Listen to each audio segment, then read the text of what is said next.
Bueno, pues continuamos, si os parece, con la mesa 6, que es una mesa de calidad en los cuidados y seguridad del paciente en patología raquídea, porque muchas veces nos centramos, como tantas veces decimos, en los aspectos más técnicos de la cirugía que tenemos que hacer, pero si detrás no hay una base sólida de la calidad en lo que hacemos, de la excelencia en lo que hacemos, con una monitorización de los resultados, que es lo que hace nuestra compañera de calidad, nuestro trabajo está cojo. Para ello, por favor, subid ponentes, moderadores, por favor, para comenzar esta mesa. Doctora Contreras, doctora Pastor, y como ponentes, la doctora Caro, María del Mar Díaz y el doctor Alfonso Vázquez. Muchísimas gracias, Alfonso. ¿Te ha gustado, Charo? Sí. Y Juanmi. Bueno, buenos días a todos. Vamos a iniciar esta mesa que sin duda, como dice el doctor Huete, pues pasamos de casos prácticos y de quirófano y de tornillos, pues a hablar de algo tan importante como la calidad, ¿vale? Que se entiende como el grado de incremento de posibilidad de conseguir aquellos resultados en salud que desean las poblaciones y los individuos en concordancia con el grado de conocimiento profesional. Para ayudarnos en este mundo tenemos en primer lugar a Ana Caro Cabello, que es la responsable de calidad del Hospital Universitario Torre Cárdenas de Almería, que va a hablar de la atención integral segura y calidad asistencial.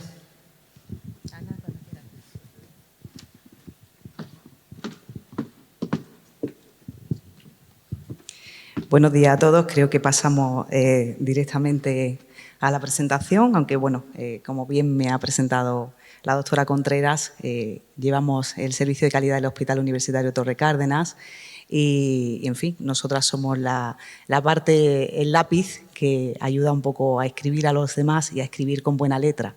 Evidentemente, el servicio de calidad, pues no sé si en vuestro centro existe como tal, pero ya hay muchos centros que cuentan con uno personalmente como un servicio más o como una unidad en función de los perfiles de gestión, pero nos encargamos de monitorizar todos aquellos indicadores y de que todo se haga como se tiene que hacer. Como dice el director de la Agencia de Calidad Sanitaria de Andalucía, dice, mi madre me pregunta muchas veces, hijo, ¿y tú qué haces? Dice, pues yo intento hacer que la gente haga las cosas como Dios manda. Dice, entonces ya lo entiende todo perfectamente. Así que muchísimas gracias, encantada de formar parte de ese foro que sin duda es un camino hacia la excelencia y vosotros ya sois calidad per se. Así que arranco con la presentación directamente. Gracias.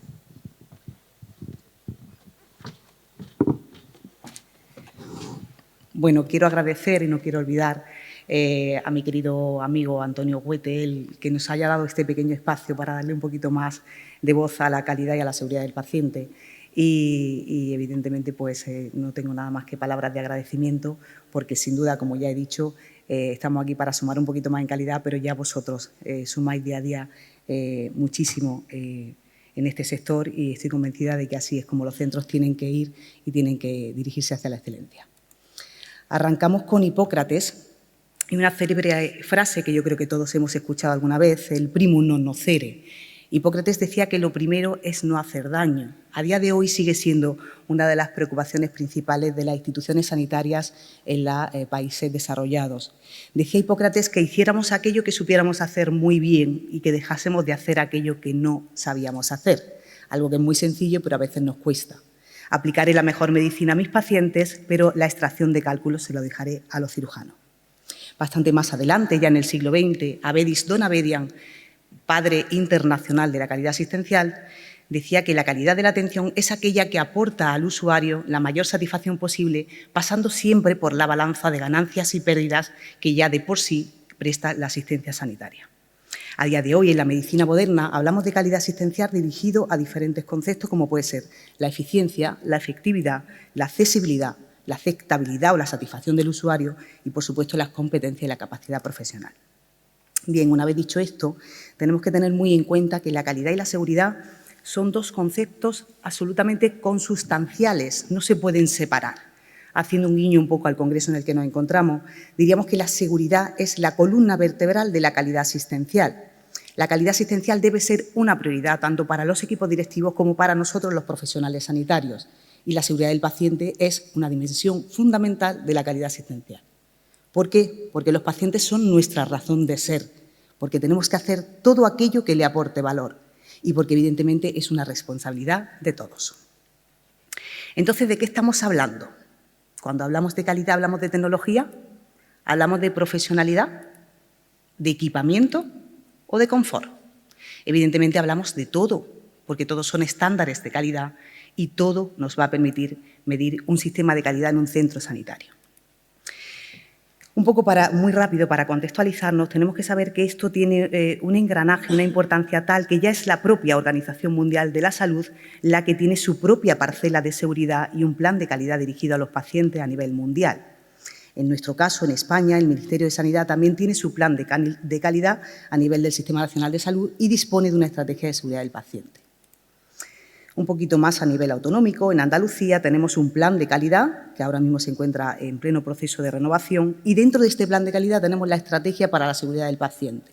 No me voy a detener mucho más porque esto nos daría para otra ponencia, pero sí es importante que sepamos que este plan de calidad y de seguridad está dirigido en diferentes áreas. Son 6 áreas principales con diferente temática y contenido. Es importante en el contexto en el que estamos que sepamos que dentro del área 3, en la atención integral segura, se encuentra la seguridad en el proceso quirúrgico, con procedimientos tan importantes y programas tan relevantes como puede ser la higiene de manos o la identificación inequívoca del paciente. Dentro de estos sistemas de seguridad del paciente están la herramienta básica, que son los sistemas de notificación y gestión de incidentes. Estos sistemas nos van a permitir comunicar cualquier desviación en la seguridad del paciente a lo largo de su asistencia sanitaria que veamos que puede afectarle y puede mermar su propia seguridad. Son sistemas que nos van a ayudar a prevenir eventos adversos, teniendo en cuenta el concepto de evento adverso según la OMS, que es toda lesión provocada al paciente durante su asistencia sanitaria, pero que podría haber sido evitable. ¿Qué se puede notificar a través de este sistema de seguridad? Podemos notificar un riesgo, una situación de peligro para los pacientes, podemos notificar un cuasi incidente, una situación que puede provocar una lesión en un paciente, pero que por fruto del azar o porque se ha interceptado antes, no ha llegado a alcanzarlo, o directamente un incidente de seguridad. Ha alcanzado al paciente y le ha provocado un daño. ¿Quién puede notificar? Evidentemente todos nosotros, todos los profesionales sanitarios y no sanitarios que pueden estar de observadores del proceso asistencial del paciente. Y evidentemente aquí en Andalucía, dentro de la estrategia, tenemos una parcela para los ciudadanos y una parcela para los profesionales sanitarios y no sanitarios de las instituciones. Es decir, ya son los propios pacientes los que pueden notificar cualquier riesgo en el que pueda haberse mermado su propia seguridad. ¿Cuál es la principal barrera en un centro sanitario para que los profesionales no notifiquen? Evidentemente, solamente se notifican el 5% de los eventos adversos, es la punta del iceberg. Pero la principal barrera para no notificar es el sentimiento de culpabilidad. Yo no notifico porque, evidentemente, la culpa va a recaer sobre mí o porque mi supervisora o porque mi jefe de servicio me va a regañar. Conforme se ha demostrado totalmente, no solo en nuestro hospital, sino en cualquier hospital que trabaje con un sistema de calidad, que conforme avanza la cultura de seguridad en un centro, disminuye este sentimiento de culpabilidad y se convierte en todo lo contrario. Agradecer a esa persona que notifica para poner en marcha una serie de análisis y para desarrollar una serie de barreras para que no pueda o que no deba volver a ocurrir. Entonces, cuando se producen las notificaciones de incidentes de seguridad, ¿qué tenemos que hacer? Tenemos que analizar lo ocurrido, poner en marcha un plan de mejora y desarrollar barreras de seguridad. Barreras de seguridad que pueden ir alineadas o dirigidas a diferentes líneas de actuación, como puede ser la gestión de personas. Podemos hablar también de que tengamos que actuar sobre la calidad científico-técnica, o, por qué no, como un concepto que es tan transversal con la calidad, con la eficiencia. Y algo tan esperable y que a todos los médicos y a todos los sanitarios nos encanta, la calidad percibida.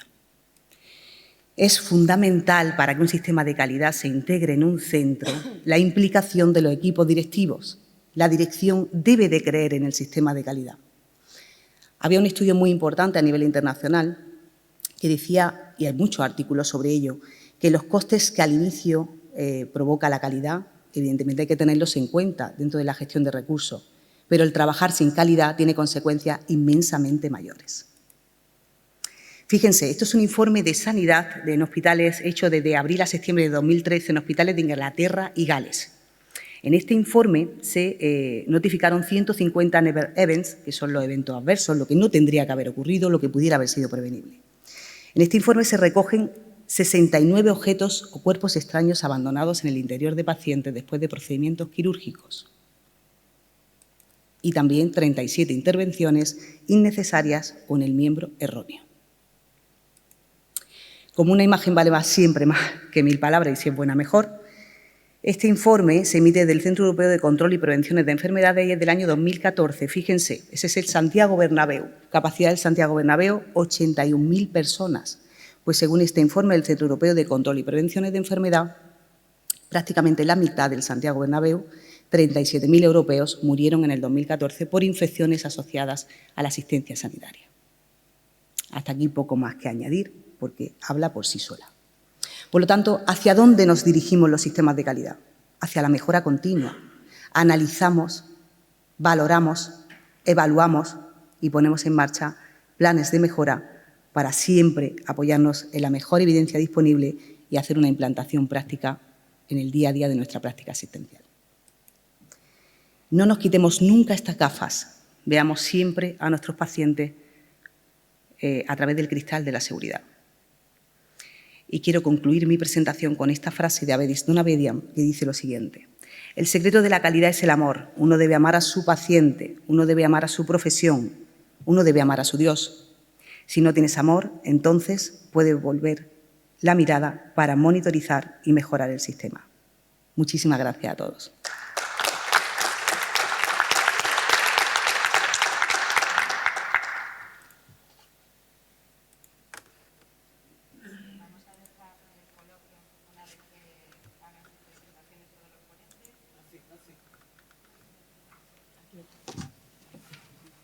Digo que vamos a dejar luego el coloquio cuando se hagan todas las presentaciones. A continuación nos va a hablar María del Mar Díaz Cortés, que es la jefa de bloque de calidad y cuidados del Hospital Universitario Torre Cárdenas de Almería, que va a hablar de la calidad de los cuidados y la seguridad en el bloque quirúrgico.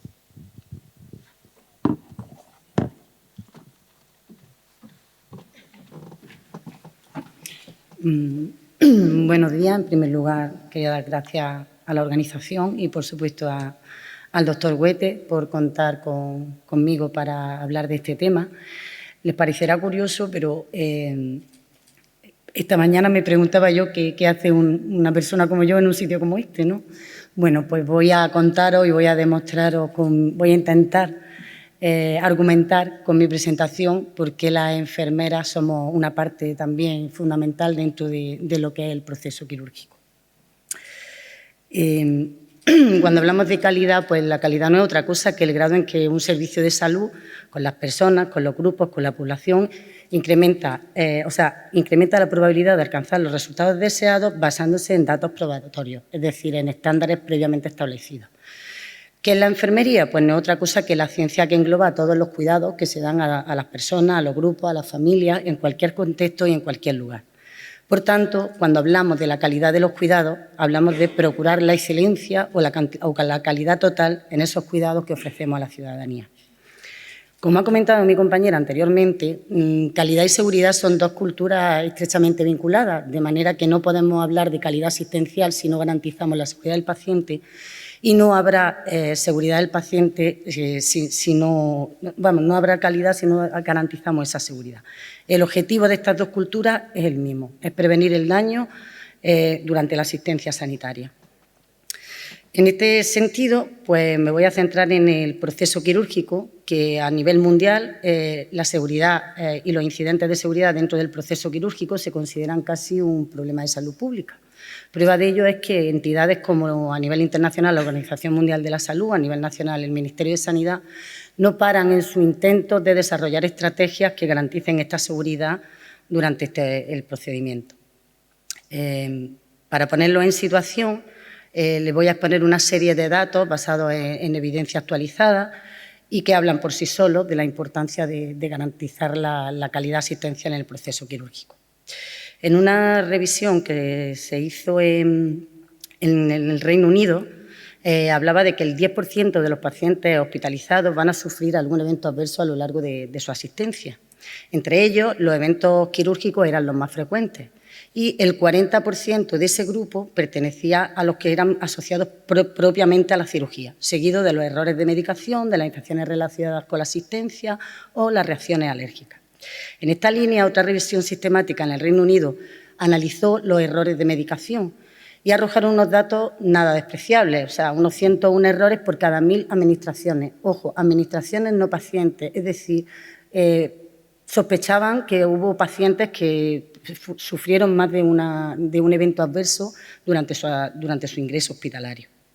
El 32% de estos eventos durante el proceso de la medicación eran durante la administración, que frecuentemente, como saben, es realizada por enfermeras.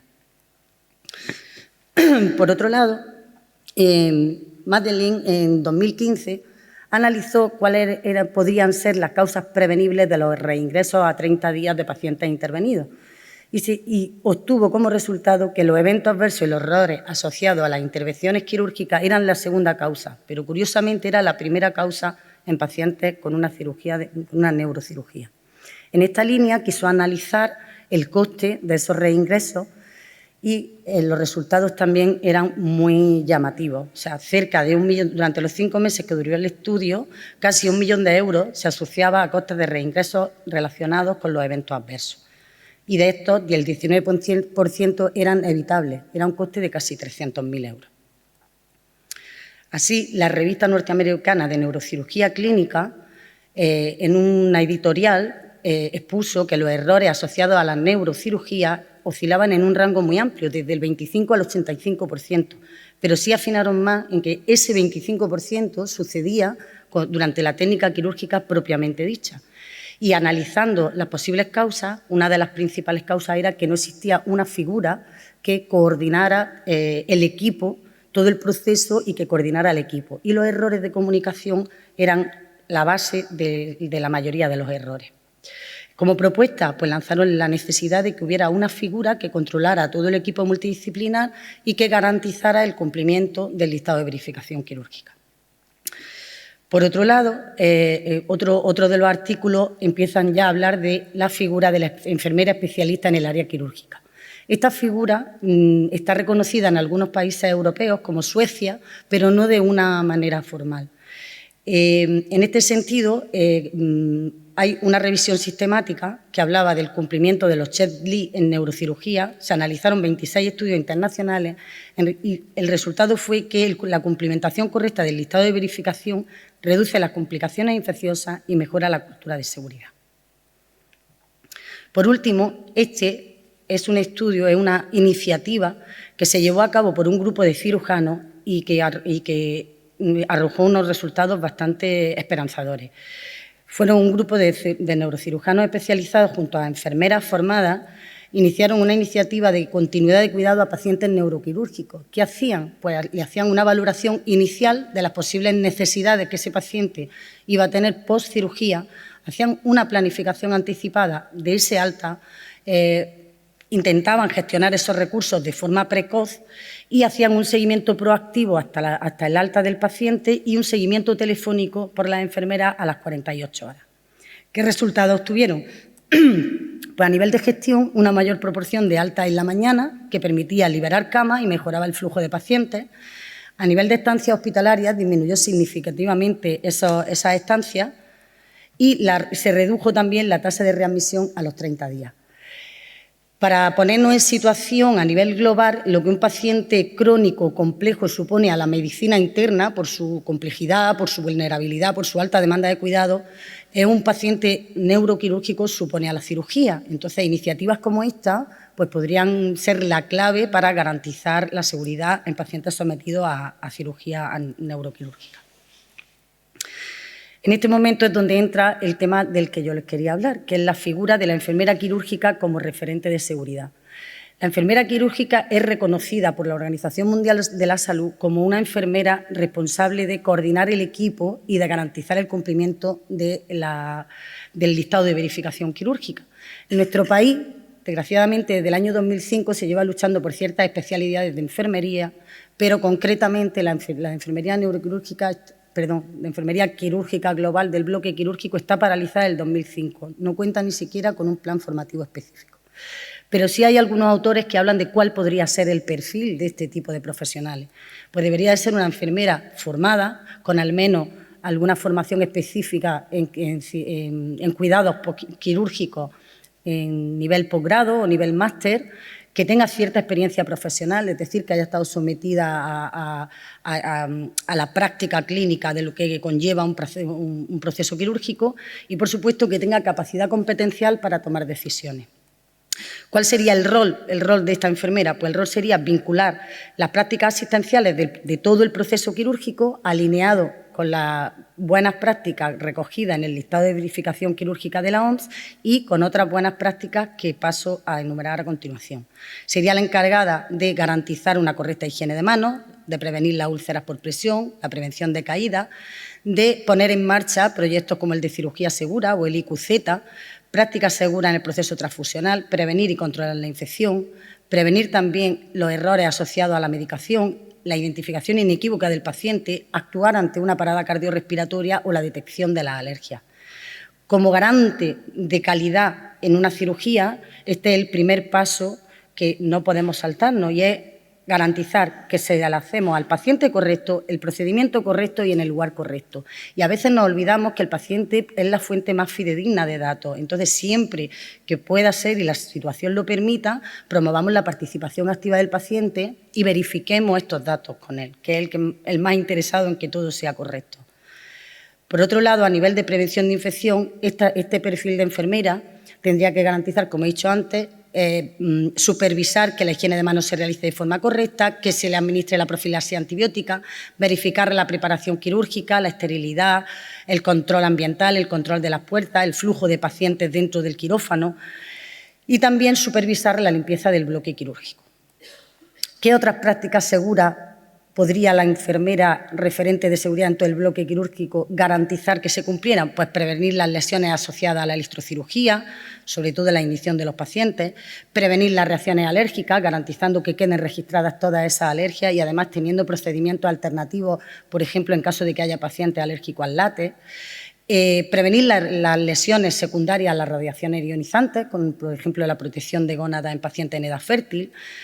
A aplicar también protocolos, como ha dicho mi compañera, no son cifras nada despreciables, la de objetos olvidados dentro de los pacientes, pues aplicar protocolos que prevengan esa retención, prevenir la UPP o las caídas asociadas a una incorrecta colocación del paciente en la mesa quirúrgica o llevar el control del neumático, del torniquete neumático e incluso en esas transferencias de pacientes a veces suceden esos eventos y los pacientes sufren caídas. Uno de los procesos más críticos que hay a la hora de que ponen en riesgo la seguridad del paciente dentro de la cirugía es el momento en el que el paciente precisa una transfusión de hemoderivados. Ahí también esta figura de la enfermera toma especial relevancia. Es decir, por un lado, garantizar la disponibilidad de esos hemoderivados en el caso que se necesiten y, por otro lado, garantizar la seguridad de la extracción de las muestras, la concordancia de los grupos, la trazabilidad, etcétera. Y, por supuesto, y como he dicho antes, no es nada despreciable la cifra de eventos adversos asociados a los errores de medicación. Para ello se requieren sistemas de etiquetaje de color, revisar los carros de parada, la doble verificación antes de administrar o alerta en medicación de alto riesgo. Para finalizar, quiero concluir con que la figura de la enfermera quirúrgica como referente de seguridad ayuda a cumplir y hacer el seguimiento de los estándares de calidad y seguridad general en el hospital y específicos del bloque quirúrgico. Su participación en comisiones multidisciplinares aporta visión y aporta valor. Sus acciones tienen repercusiones reales en los resultados de los indicadores, de los equipos y de la salud de nuestros pacientes. Son los profesionales que van a engranar al equipo multidisciplinar, potencian la excelencia en cuidados y promueven el conocimiento y la cultura de seguridad entre el resto de profesionales. Quiero terminar con esta reflexión sobre la seguridad y decir que así como el piloto de un avión debe contar con el personal de tierra, con la tripulación de vuelo y con los controladores de tráfico aéreo para lograr un vuelo seguro y exitoso, el cirujano, el neurocirujano, es un miembro esencial del proceso quirúrgico y debe contar con un equipo responsable de la atención integral, segura y de calidad. Para finalizar, la calidad de los cuidados, como garante de esa calidad, apoyémonos en la empatía, cuidemos a nuestros pacientes como nos gustaría que nos cuidaran y sí que con una sonrisa mucho mejor. Muchas gracias.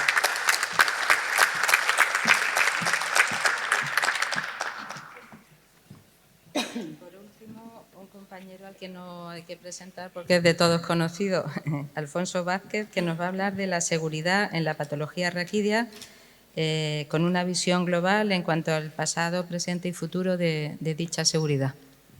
Buenos días. Me han encantado vuestras presentaciones, la verdad. Yo formo parte del grupo de gestión de SINASP en mi hospital y estoy muy concienciado también con el tema de la seguridad, que es algo multidisciplinar, que nos, como habéis dicho, el piloto, el copiloto, el asistente, el controlador.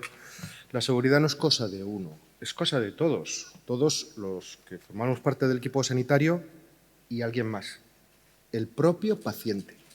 El propio paciente debe ser consciente de que debe ser tratado de forma segura y debe colaborar también para que su proceso asistencial también sea seguro. Se les puede enseñar, ¿eh? Y bueno, pues no que me voy a repetir en alguna cosa, así que lo pasaré por alto o lo pasaré rápido. A ver, esto... Bueno, los procesos antes, en el pasado, eran simples, a veces alguno se curaba y, bueno, más o menos segura porque tampoco nos metíamos en grandes salsas. Bueno, nosotros, quiero decir, nuestros antepasados. Sin embargo, las cosas con el tiempo, como todos hemos sido conscientes, han cambiado.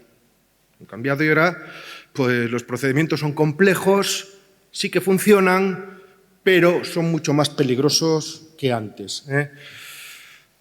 Lo que no debemos olvidar nunca es que aunque no podamos curar a los pacientes, a todos los pacientes, lo que no debemos hacer jamás, jamás de los jamases, es hacerles daño.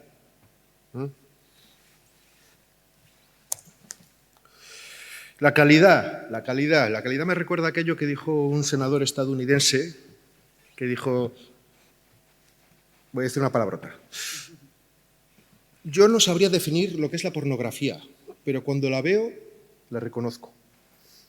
Con la calidad pasa un poquito lo mismo, ¿no? Sabemos lo que es la calidad. Yaguiño, nuestro Yago Aspas, es todo calidad. ¿Pero por qué? Por el regate, porque ataca, porque defiende, porque controla.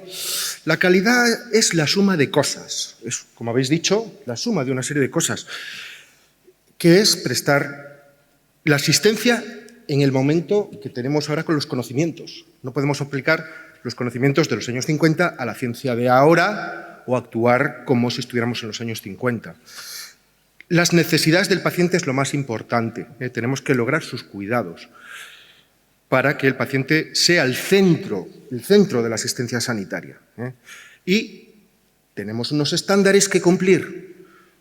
Estandarizar, hacer las cosas de la manera más homogénea posible para que no haya variabilidad y los cuidados salgan bien. Imaginaros pues una fábrica que siguen haciéndolo todo a mano artesanal y sin ningún tipo de plantilla. Pues cada cosa saldría distinta, unas bien, otras mal, otras regular. La estandarización ayuda a mejorar los procesos asistenciales. La seguridad, como se ha dicho, es una dimensión de la calidad, pero no cualquier dimensión, es una dimensión que es nuclear, está en el centro. La seguridad está en el centro de la calidad, por todas las razones que antes ya se han expuesto. Y además debe medirse, lo que no se mide no existe. Si no lo medimos, no podemos saber si lo hacemos bien, mal o regular. Y para eso necesitamos los indicadores, que desde arriba ya nos los dicen, cuáles son los mejores indicadores que deben ser válidos, fiables, útiles. Y ya tenemos ahí, pues bueno, cantidad de entidades que se dedican a analizar continuamente, grandes mentes pensantes que nos dicen un poco por dónde van los tiros y lo que hay que hacer. El concepto de la seguridad es reducir los riesgos, no anular los riesgos, eso es imposible. El riesgo cero no existe.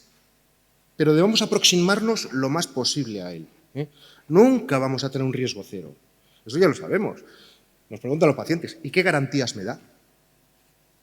Que levante la mano el que nunca ha oído eso.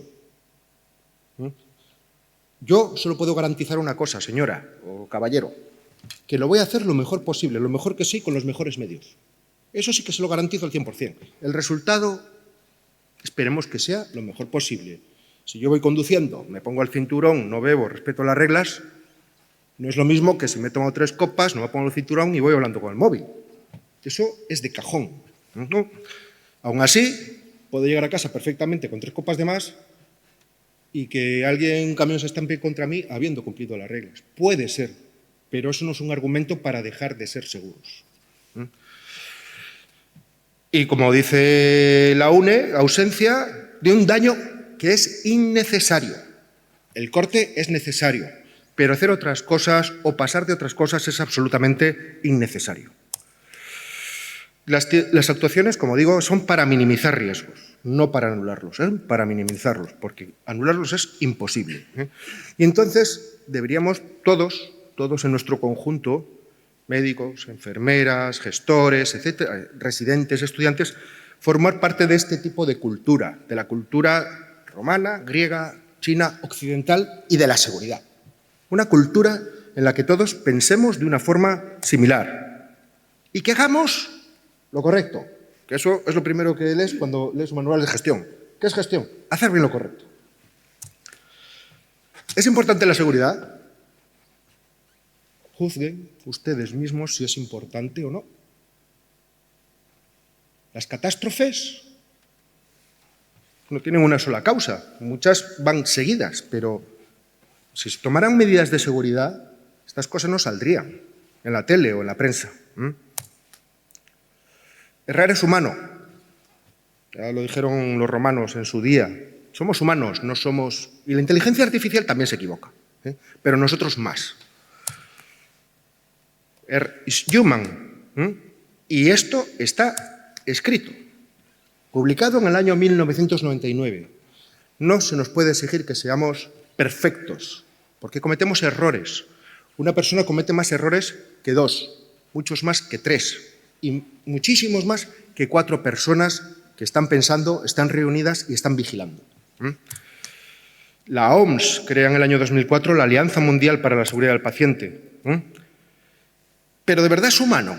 Sí lo es, pero el humano está rodeado, está el sistema, estoy con más gente, no se puede evitar. Bueno, esto le ha pasado a fulanito y a mí no me va a pasar, nadie escarmienta en cabeza ajena. ¿Puede hacer algo el paciente? Sí. ¿Se puede hacer algo para evitarlo? Por supuesto. Por supuesto, y esta es nuestra tarea como médicos, enfermeras, gestores. ¿Y la cirugía raquimedular es ajena a todo este rollo que estoy contando? ¿Dónde puede haber errores? Pues antes, el paciente correcto. Tranquilo, Gutiérrez. No, si soy López. He comprobado las alergias del paciente, he pautado la profilaxis antibiótica correctamente, tengo todo lo que necesito. Pásame el cilindro. ¿Qué cilindro? ¿Qué pinza? Pues la placa. ¿Qué placa? Si no la han traído. ¿Y qué hago ahora con esta abierta de par en par? Puede requerir una transfusión. Fíjense, esto no lo digo yo. 1 de cada 4 traumatólogos han cometido un error de lateralización en algún momento de su trayecto profesional, un 25%. A ver, no quiere decir que eso sea una catástrofe, porque puede pasar que se haya identificado a tiempo, que es lo que pasa, por suerte, la mayoría de las veces, y te das cuenta. Y dices, ups, no, era la otra. Y cambias. Pero, en una de esas, pues el paciente es operado del menisco de la pata de al lado. Durante la cirugía, por supuesto que también pueden pasar cosas. ¿Me he estudiado el procedimiento o acabo de llegar aquí porque me han dicho que el compañero está acatarrado, no puede venir a operar, lo tengo que hacer yo porque no podemos suspender la operación, no sé qué?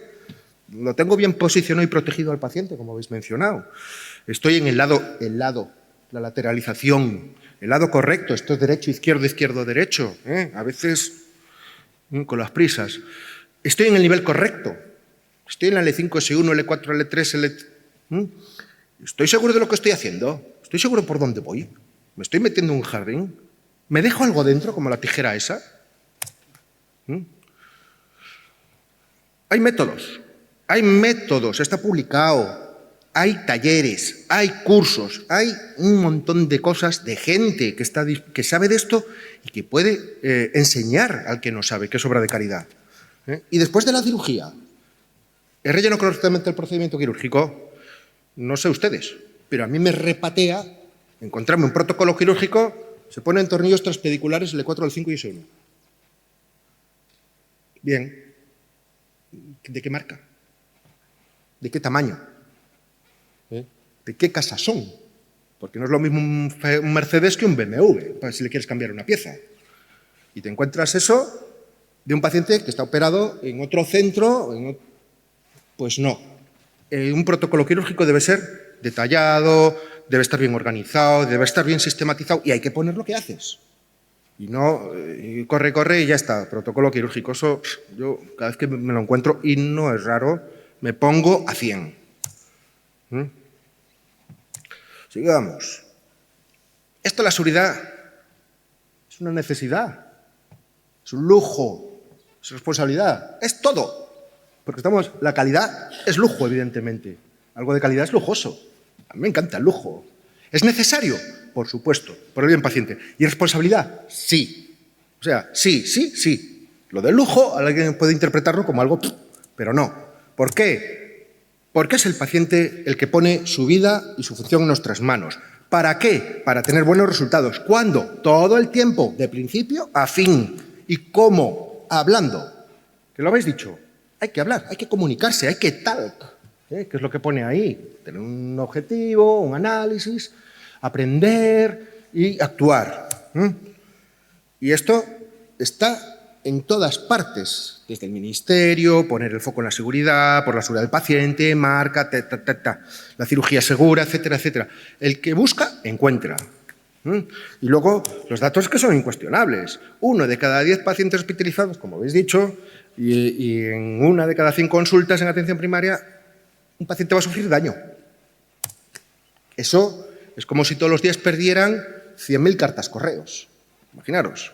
O 400 maletas en un aeropuerto. Sería un desastre. Los estudios están ahí. Esto no tiene vuelta de hoja. Y en nuestro país la pasta es importante. Es importante. Se gasta, es que no tenemos para unas pincitas. Joder, pues os va a salir caras a 1.200 millones el no tener las pincitas. Es un 6% del gasto público. Un 6%. De la no seguridad. El no ser seguro es caro, muy caro, y además repercute.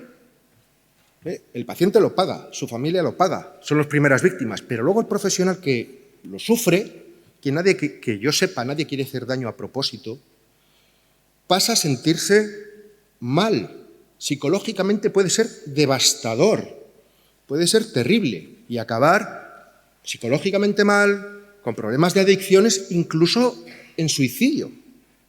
Segundas víctimas se han suicidado. Hay que ayudarlas. Y la tercera víctima, el centro. El centro, la reputación del centro cae en la bolsa.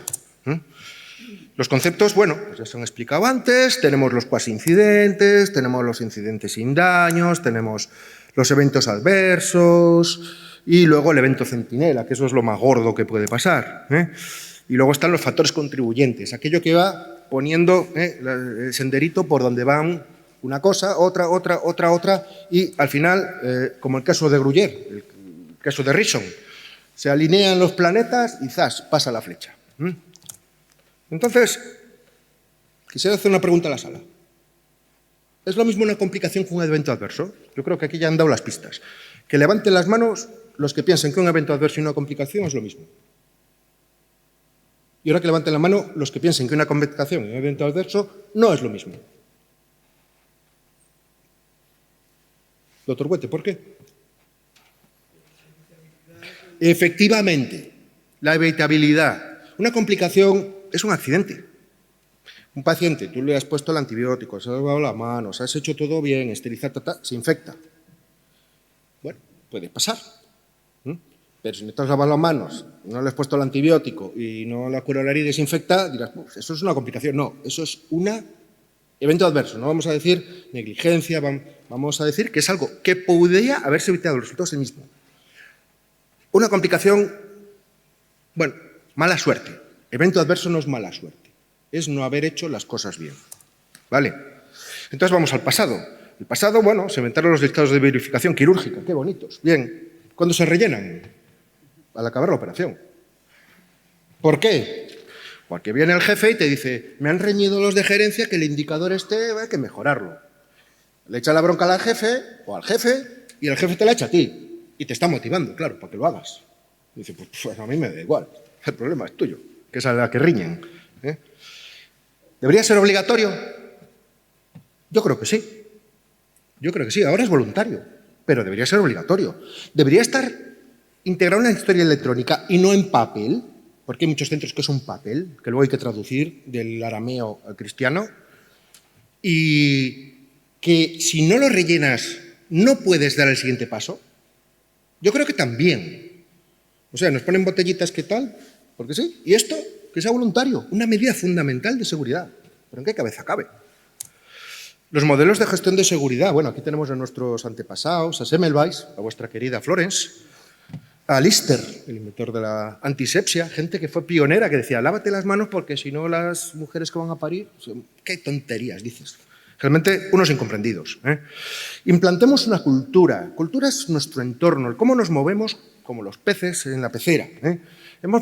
Queremos pasar de una cultura esa del dedo, que va de arriba a abajo, generalmente el eslabón más débil es siempre la persona, el último pringadillo o pringadilla, a una cultura donde no haya culpa, sino que haya aprendizaje y responsabilidad, porque lo que ha pasado, ha pasado. Pero lo que no queremos es que se vuelva a repetir, que aprendamos. Entonces la cultura va evolucionando desde una cultura patológica de no me rompas la cabeza con la seguridad, ya tenemos una reactiva, ha pasado, vamos a tomar medidas. Bueno, vamos a meter ahora los sistemas para que esto... La proactiva, vamos a poner los medios antes de que, vamos a ponernos el cinturón de seguridad antes de tener el accidente. Y luego la generativa, la que ya imagina cosas y, ya se pone... Esto es el grado máximo. Desgraciadamente yo creo que todavía hay muchos sitios donde estamos en la roja. En la roja. Y no es tan difícil llegar a la verde. El pasado se introdujo la monitorización neurofisiológica. Ahora voy a hablar un poquito también de las técnicas, la cirugía MIS, el training. Vale, rápido. El training, pero no solo quirúrgico, sino el training en roleplay, para conocer, para ver y darte cuenta de la seguridad. Objetivos. Los objetivos del Hospital Universitario de Navarra en la seguridad están publicados, hablan mucho, sí, por supuesto. A veces un poco de cara a la galería, creo yo, porque necesitamos feedback, necesitamos que nos cuenten las cosas cara a cara. En nuestro centro tenemos un listado de verificación quirúrgica que es el de los aviones. Esto lo inventaron las aerolíneas. Usamos la matriz de riesgos. El proceso de gestión de riesgos es un ciclo, como os he dicho, siempre están dando vueltas y estamos siempre aprendiendo. Hace falta liderazgo, como habéis dicho. Si no se implica la gerencia, dirección, esto no sirve para nada. Y luego, bueno, pues tenemos sistemas para analizar, el SINAS, el Ishikawa, causa raíz. Tenemos muchas cosas para analizar y aprender. Y en el presente tenemos la navegación, las guías, los hemostáticos, los modelos 3D, plataformas educativas, robots. Todo esto son técnicas. Diréis, pues ¿lo que está hablando de seguridad? Sí, porque aplicar todas estas cosas mejora la seguridad. No lo digo yo, lo dice la ciencia. Los descriptores, los sistemas de notificación, la atención a las segundas víctimas, que ya parece que ya empiezan a concienciarse de que hay que ayudar a las personas que han tenido un fallo. Y el futuro, que como decía Radio Futura, ya está aquí. Pues la inteligencia artificial, el Big Data, esperemos que no sea un Terminator, sino algo mucho más amable con nosotros. La realidad virtual aumentada, la medicina personalizada, las unidades funcionales, los cirujanos traumatólogos cantando kumbaya y trabajando juntos. La nanotecnología, los microrobots, estas cosas todas, los materiales de nueva generación, el carbono y esto, la especialidad de cirugía en columna. Bueno, quién sabe. Retos que nos quedan, aplicar las prácticas clínicas seguras, saber que existen. Si tú no sabes que tienes un destornillador, evidentemente no lo puedes usar. Y luego, bueno, impulsar la cultura, culturizarnos, difundirlo, sobre todo a la gente responsable, jefes de servicio, jefes de sección, porque son ellos los que nos tienen que dar ejemplo. A mí un jefe que me pide una cosa que haga yo y él no la hace, su fuerza moral es 0. Y que el paciente participe, debemos hacerle partícipe de su seguridad, ¿vale? Para concluir casi, tenemos aquí pues, 2 artículos, uno de 1929 y otro del 2009. Ambos se titulan El futuro de la cirugía. Tenemos que pensar que el futuro de la cirugía no es solo la técnica, no es solo la imagen, es hacer las cosas bien y de forma segura. Y en estos 2 artículos ya se hablaba de la seguridad en cirugía. Como conclusiones, termino rápido, la creación de eso, de una cultura que no sea reactiva o pasota, sino que se adelante, del cinturón de seguridad, que la calidad, que hay que implicar a todos, implica a todos, a todo el mundo, a la enfermera de quirófano, que yo pienso igual que tú, que debe existir. Y que esto no es una cosa puntual del quirófano, empieza desde la consulta y termina en el alta o más allá. No olvidemos nunca el pasado, tenemos que saber lo que se hacía y hacer lo que funciona. Conozcamos el presente, que nos lo expliquen y vayamos hacia el futuro. Y fundamental, como digo yo, implementar medidas de apoyo a las segundas víctimas. Eso ya empieza a hacerse en algunos sitios, en mi hospital empieza tímidamente a funcionar, pero la gente no sabe que existe. Y ves por ahí cada drama humano, que para qué, cosa que se puede evitar. Muchísimas gracias. Errar es humano, taparlo es imperdonable y aprender es inexcusable.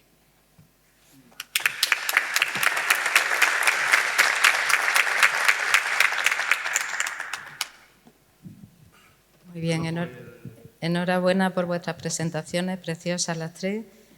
Se abre el turno de preguntas. ¿Alguien quiere comentar algo? Doctor Huete. Yo felicitar, como dice la doctora Contreras, a las presentaciones.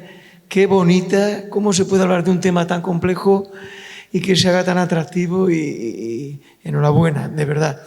Mi pregunta va en la siguiente línea. Yo pienso que uno de los principales problemas, porque cuando hablas con los enfermos te lo dicen, es que no hablamos con los enfermos, no se comunica bien. Es uno de los principales problemas que tienen nuestros pacientes y que tenemos. ¿Qué prácticas desde las unidades de calidad se pueden implementar para profesionales que para ser especialistas lo mismo tienen que hacer 10, 12 años de estudio y no saben comunicar? ¿Qué pasa ahí, por Dios?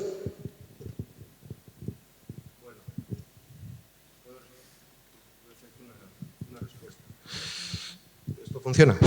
Mira, José Antonio, ahí lo primero, que tener voluntad, una persona de reconocer que hay un problema, yo pues mira, me meto unas rayitas, pero no tengo ningún problema. No, tengo un problema porque soy un tío que dependo de esto. El siguiente paso es buscar una solución o buscar a alguien que me ayude, que existe. Todo lo que sea aprender, hay recursos y hay cursos online, cursos presenciales. Yo he hecho muchísimos cursos de seguridad. En los hospitales hay comités de seguridad. La Organización Nacional de Trasplantes, yo no sé si sigue haciéndolos, hace unos cursos de comunicación en situaciones difíciles, con roleplay.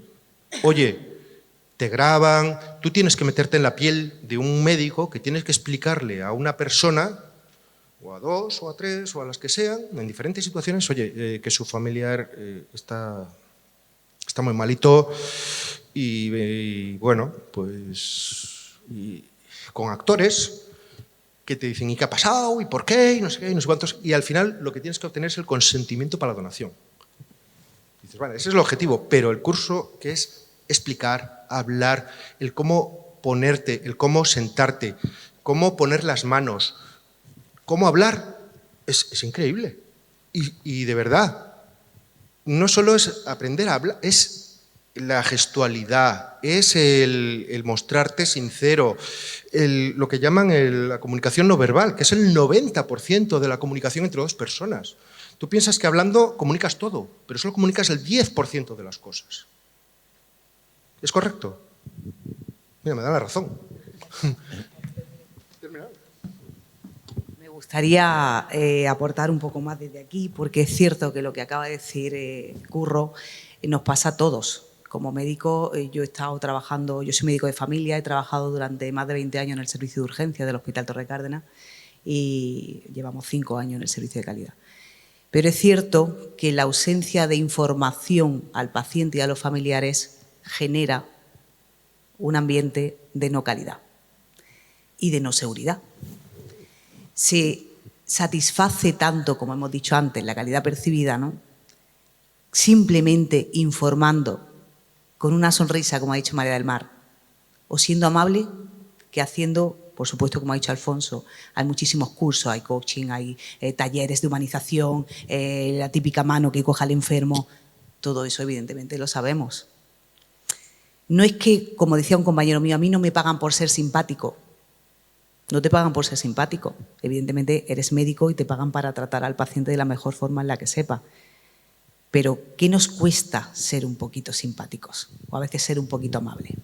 Y termino concluyendo porque hay un estándar de calidad. Nosotros tenemos ya muchas unidades certificadas en nuestro hospital por la Agencia de Calidad Sanitaria de Andalucía y hay un estándar de calidad que nosotras desde nuestro servicio de calidad hacemos auditorías todos los años de las historias clínicas de los pacientes. Y hay un ítem, hay un estándar dentro de esas auditorías que dice se le informa al paciente correctamente sobre su plan terapéutico, tanto a nivel del médico como a nivel de la enfermería. La historia de la enfermería y la historia del médico. Sabéis que son dos historias, pero forman parte del concatenado de la asistencia del paciente.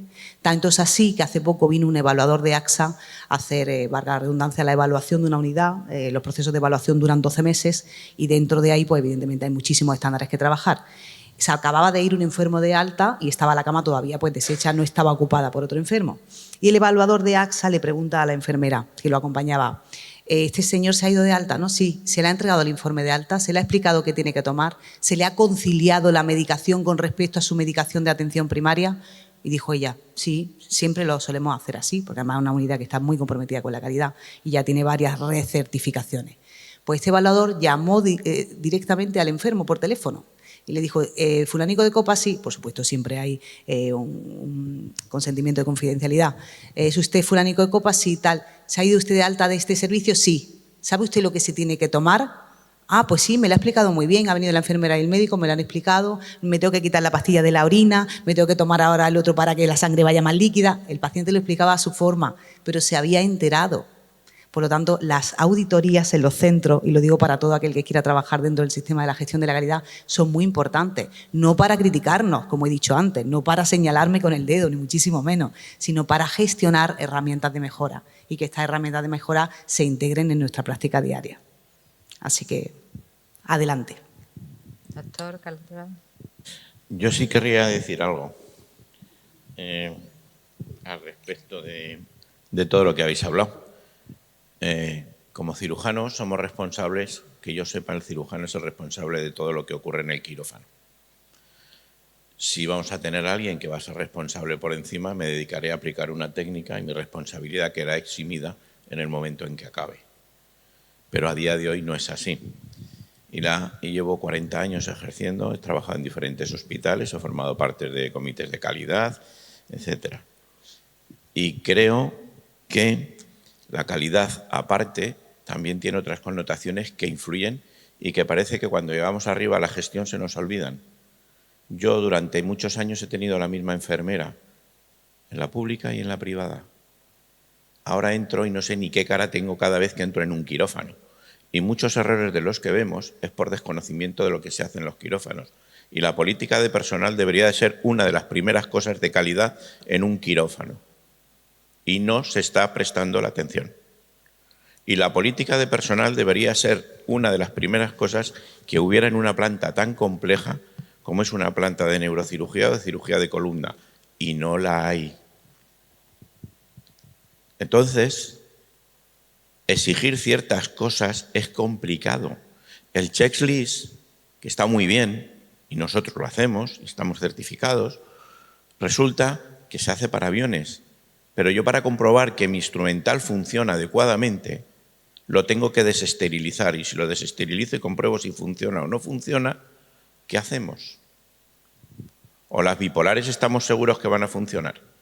O el pedal. Y si el personal no tiene la conciencia de que trabaja en un equipo, mal podemos hacer controles de calidad. Juan, una cosa. Y Alfonso, Perdona. Posteriormente, por alusiones, me gustaría, después de ti, por alusión, no, me gustaría contestar. No estoy echándole la culpa, estoy diciendo lo que hay. Se nos exige, y claro que nosotros nos exigimos y somos los primeros, pero cuando hay un problema, un evento adverso, un error, normalmente al primero que se mira es al cirujano.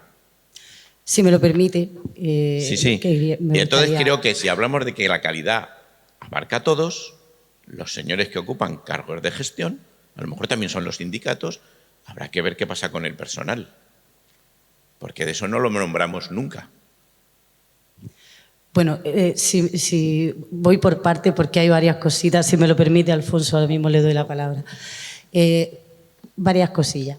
Por un lado, yo no sé si no he sabido transmitir lo que quería comentar con esa figura de enfermera coordinadora referente de seguridad. No hablaba de responsabilidad, hablaba de coordinación, hablaba de una figura que está durante todo el proceso, es decir, en el perioperatorio, en el intraoperatorio y en el postoperatorio. Y creo que, con todo mi respeto, ¿no? Pero no hay que pensar en buscar el culpable.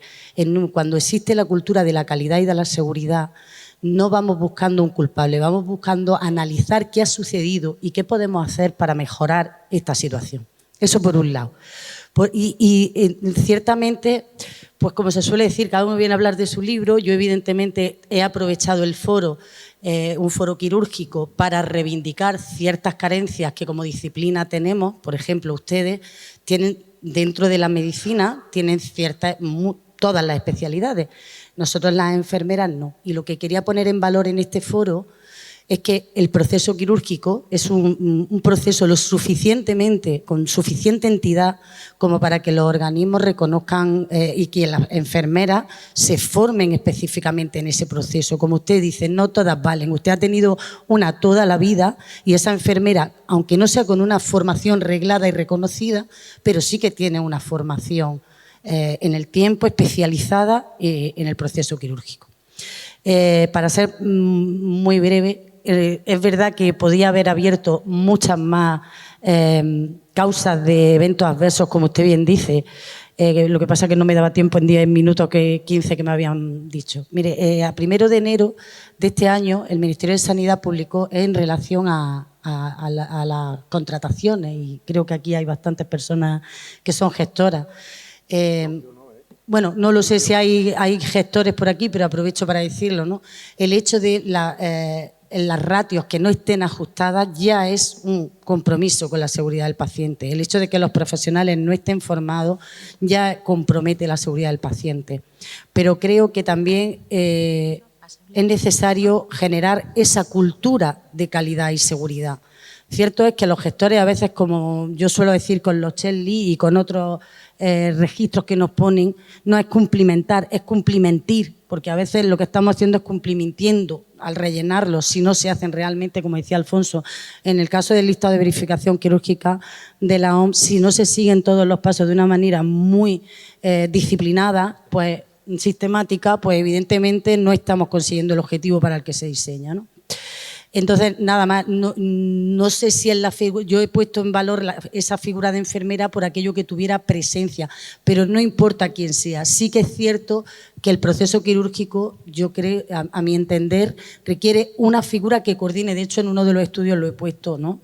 Que el hecho de que no exista esa figura que coordine y vigile y supervise, pues no garantiza la seguridad en el proceso. Y ya para terminar, y ser muy breve, 30 segundos, en relación a lo que ha dicho Curro, que era la primera intervención que quería decir, creo que cuando hablaba de que no sabemos comunicar, la comunicación al final con formación se aprende, pero creo que esto pasa más por lo que estábamos diciendo, ¿no? Por el tema de la cultura, de generar esa cultura de calidad, de seguridad, de abandonar el paternalismo, que ha sido una actitud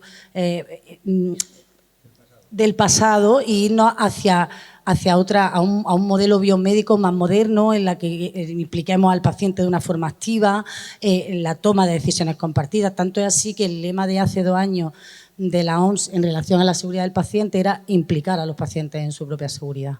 Entonces yo creo que aparte de formarnos también tenemos que empezar a abrir un poco la mente. Por mi parte nada más, perdonen. Para concluir, porque el tiempo se nos va, yo creo que esta especialidad nuestra es muy dura. Os lo dice alguien que lo he pasado mal en bastantes momentos durante mi práctica clínica y que si de alguna forma se puede intentar ayudar al paciente y a su vez ayudarnos nosotros, en efecto, cumplimentando una serie de pasos que son imprescindibles. Quiero decir, el Chesli es una cosa que hay que hacer siempre en cirugía raquídea. En la craneal nuestras enfermeras siempre lo llevan más radical y en la raquídea a veces se nos pasa. Y es muy importante comprobar que esté el consentimiento informado, firmado por el paciente antes de que se duerma. Ahí nos podemos ver delante de un juez. Y es la única forma de protegernos, porque es verdad que el paciente lo queremos mucho, pero a veces los pacientes luego no se portan tan bien como debieran. Y a veces, como decía un compañero mío, son nuestros enemigos, ¿no? Entonces, la única forma de hacerlo bien y de hacerlo pues hacer el Chesli. Y a este propósito os digo que bueno, traigo aquí un comentario de un compañero nuestro que se llama Antonio Vargas, que hizo en la revista de Neurocirugía de enero de este año, que imagino que lo habréis leído, pues un artículo muy bonito sobre pues eso, la extensión del Chesli que propone la OMS a cirugía raquídea, pues con algún parámetro aumentado, concretando en patología, que lo tengáis en cuenta si podéis, que se aplique, ¿no? Entonces, pues bueno, yo creo que podemos concluir la mesa, que ha resultado, pues en efecto, muy enriquecedora. Son aspectos que ya os digo que junto con los legales a veces se quedan cortos, ¿no?, en los congresos de Raki, y aportan mucho a nuestra práctica y para que seamos felices y podamos ayudar, en efecto, a nuestros pacientes con calidad. Pues nada, se concluye la sesión.